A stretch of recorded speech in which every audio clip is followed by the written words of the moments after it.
वालेकुम प्यारे बच्चों। आज हम सीखेंगे कि वाव को किस तरह से लिखते हैं और वाव से किन किन चीज़ों के नाम शुरू होते हैं। ओके।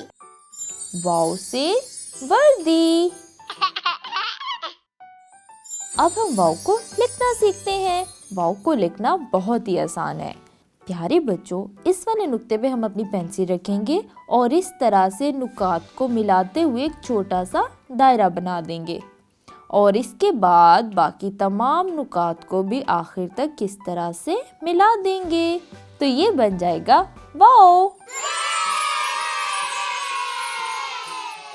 अब एक और वाव की मशक करते हैं।